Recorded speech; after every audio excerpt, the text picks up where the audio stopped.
let's say a dude is like, goes to the doctor. I'm not feeling too good. Doctor's like, dude, your blood pressure's pretty high. And he's like, oh shit. He's like, yeah.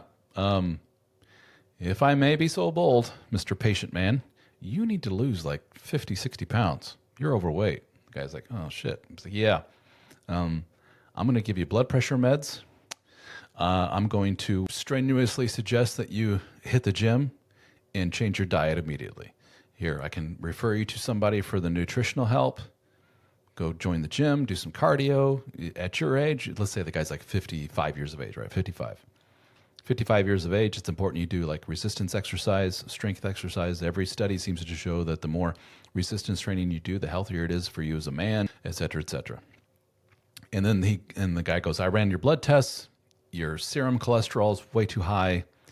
I'm going to put you on a statin for that. Diet and exercise will help with that as well. Maybe then we can wean you up the statin. And by the way, Mr. 55-year-old man, your testosterone's really low as well. That may be as a result of your weight. It may be this and that. But if you'd like, if you got like one of these really liberal, progressive type of doctors, and not politically in terms of medical care, this is not that usual, not that normal, by the way. But every now and then you'll get a doctor that will say, if you'd like, I can prescribe testosterone to you as well. And then the guy's like, anything else we need to talk about here, Mr. Patient? So you got the blood pressure med, you got your statin. How about some testosterone? You're going to go lose weight, right? Right. Okay. Anything else bothering you, Mr. Man? The guy says, well, actually, on one of the rare occasions that I'm able to get it on with my wife, what she will allow, again, typical average dude, I have difficulty. The old Johnson's not working like it used to. Erection quality's like down. And the guy goes, not unusual for an overweight 55-year-old man with blood pressure problems. That's pretty normal. It will probably improve with your weight loss. We get your blood pressure under control, all this other stuff. But if you'd like, I can also put you on a low-dose Cialis Viagra or something like that. On a daily basis, it's perfect for you. It'd probably actually help with the blood pressure and everything else. And that will help with the erection thing. So the guy goes home with a pile of stuff. He's got his testosterone and his blood pressure meds and his statins and his Viagra, and he comes home and he's like, look, wife, look what all I got. What do a lot of wives, and this is something that Dr. Psych Mom hit at in one of her posts. The reaction by a lot of wives is, I don't like that. And the guy's like, what do you not like? Testosterone. Viagra. Definitely no. Well, why not? Those two things are just going to horn you up, dude. The distance between you and I, libido-wise, is like, you're up here and I'm here, the woman is saying. Testosterone, Viagra, is just going to do this. It's going to grow the distance between the two of us. Not healthy for our relationship. And the guy's like, I don't know if I like that. That sounds kind of controlling. It sounds like a wife who's like succumbing to an old age or whatever it may be, and I am wanting to fight that. I want to be healthier. I want to be more virile and, yes, more youthful, and I want to feel good, and this doctor says my blood pressure's high, and da-da-da-da. I don't see any problem with any of this. Are you trying to say, wife, that if there was a female Viagra equivalent, which there's not, by the way, the men and women are different in how we work sexually and biologically. There's no such thing. If anybody ever tells you this is the female Viagra, it's bullshit. They're way more complicated than we are. But anyway, if there was a female Viagra equivalent, are you saying, wife, you wouldn't take it? And a lot of wives are like, no, I don't give a fuck. I don't want I'm cool with the way things are. I don't want to take that. The guy's like, that doubly sucks. So there's no right or wrong here. I'm very biased, obviously, as a dude. Here's my thinking as a 50-some-year-old, I'm not 50-some, almost 50-year-old dude. I'm jumping ahead in the future there. Let's say I'm a 55-year-old dude.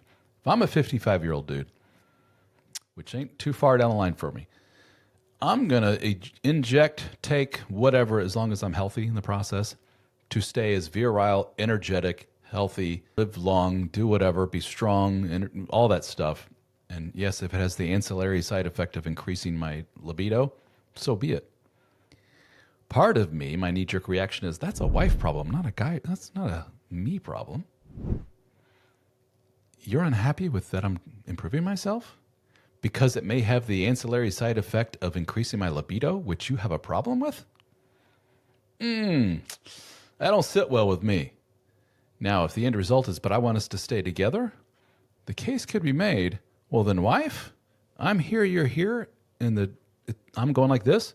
Maybe you should, novel concept, right? Maybe you should kind of catch up with me. If it's a race, so to speak, it's not fair, it's not nice. A lot of this stuff is not nice, is it? It's not lovey-dovey, wholesome, sweet, safe, secure, comfortable. I'm hearkening back to what I talked about. I got a little timer here that shows me 30 minutes ago or so. I mentioned when familiarity, comfort, safety come in the front door, what goes out the back door? The eroticism, the overtop sexuality, and everything else. You are saying as a dude, let's bring some of this back. And she's saying that she understands it innately. That means that this comfort, security, that goes out the front door a little bit, doesn't it? A little bit, yeah. Let's be honest. Let's say 55-year-old, 50, 60-pound overweight dude suddenly loses 60 pounds. Suddenly literally has the six-pack abs. And his testosterone goes from 190 or whatever it was to a total of 800 something. That dude's going to feel a lot better. That dude's going to be running through walls. That dude's going to be ready to take on the world. That dude's going to be horny as shit. And she's not. And that is not, quote, fair. And that is not good for the relationship, meaning it's going to cause the disparity to grow even further between the two of them. A lot of people have the mindset of kind of, welcome to the real world. It's almost like a sexual capitalism, isn't it? You know, some people complain that the wealthy just keep getting wealthier, that there's a growing disparity between the haves and have-nots, and it's not necessarily fair. And if you ask the people over here that are working really hard and like a CEO, serial entrepreneur type that just sold his company for billions of dollars and he's working on the next company and he's got another company and he's working on this deal and he's working on that deal. He's investing millions, you know, one of those kind of guys. Not necessarily healthy, but there's some people wired that way. If you went to him and said, you need to cool it with all the work and you need to come down here to catch up with, so there's less disparity between the two of us, he would tell you, go fuck yourself. Excuse my language. He would tell you, go F yourself. Versus those people down here are like, no, I don't like the disparity. And so the woman is kind of the have-not in that scenario. And the man in that scenario is the CEO that just sold his company for billions of dollars and he's ready to do the next deal. And she's like, this is not fair. Ask him. He says, I don't care. Ask her. And she says, but I can see you. We're distance. We're growing apart. Okay, guys, enough of me talking. What do you guys think about all this? Am I making sense here? Is this from a guy's point of view, from a gal's point of view? Ladies, if you are on with me live here today, please do not feel afraid to talk. I do not hide any.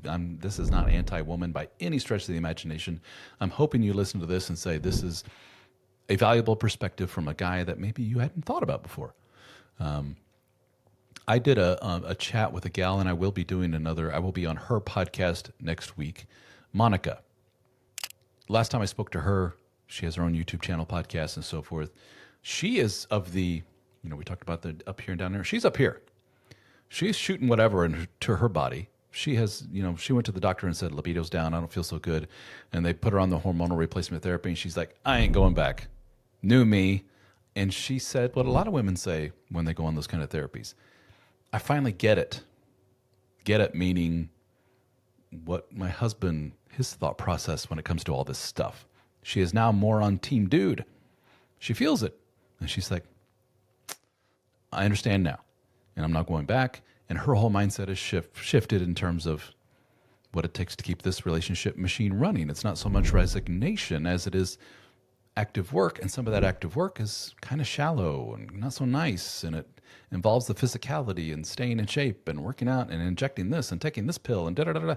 And yes, some of that may result in libido going up and, can't have that. Well, she's like, I like that. And she is better attached in a stronger way to her husband as a result. Is that bad?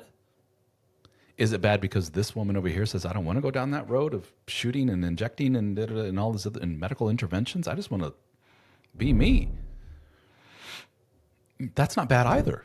She has every right to say that. God bless her. I always say, I love the comfortable, sweet grandma. My comfortable, sweet grandma didn't inject things and go to the gym at 50, 60 some years of age or whatever. She was baking cookies and pies. If that's you, that's you. Cool. But it may not be your hubs. And is that bad? I don't know. Interesting to think about.